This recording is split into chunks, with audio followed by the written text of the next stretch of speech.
On the far western coast of the continent, high atop a rocky promontory overlooking the Sunset Sea, sits Casterly Rock, ancestral seat of House Lannister.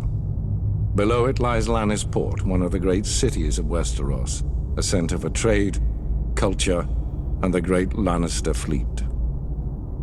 There are a number of gold and silver mines in the Westerlands, making it the richest region in all of Westeros. One of the most productive mines lies beneath Casterly Rock itself, making House Lannister the wealthiest of all the noble houses.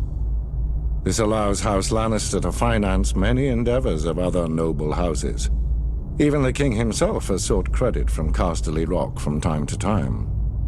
We Lannisters claim our descent from the Andal invaders, and through the female bloodline, Lann the Clever. According to the legend, Lann, using only his wits, won Casterly Rock from the noble House of Casterly during the Age of Heroes. The Lannisters reigned as kings of the Rock for thousands of years, and worked to make it the envy of the rest of the Seven Kingdoms. Our time as kings ended, however, when Aegon Targaryen, otherwise known as Aegon the Conqueror, arrived in Westeros with his army. The last king of the Rock, King Lorin Lannister, joined forces with King Mern Gardener, the king of the Reach. Together, with 60,000 men, they met the Targaryen host in open battle.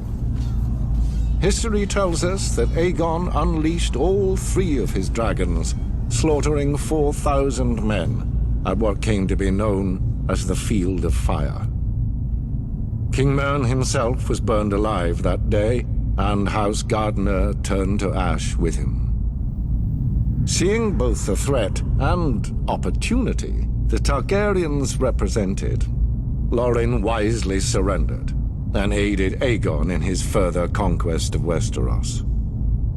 The Lannisters were thus appointed Lords Paramount of the Westerlands and Wardens of the West, titles we hold to this day.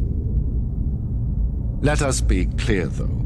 It is neither luck nor royal favor that makes our house prosperous. There have been times in our history where some have thought us weak, lazy, or opulent. My father, Titus Lannister, nearly bankrupted our house with his poor investments, and allowed himself to be mocked openly at court. When our vassal, the Rains of Castamere, dared to rise up against the Lannisters, they learned how dangerous it can be to taunt a lion. I, Tywin Lannister, led the assault on Castamere to put down this rebellion. I made an example of them, to anyone who doubts our might. They even made a quaint song about the fates of the Rains of Castamere. Sadly, there are no Rains left to hear it. Today, the Golden Lion of Lannister is rightly admired and feared throughout the Seven Kingdoms. Our words are, "Hear me roar." But there are other words that should be remembered when crossing a lion of Casterly Rock. A Lannister always pays his debts.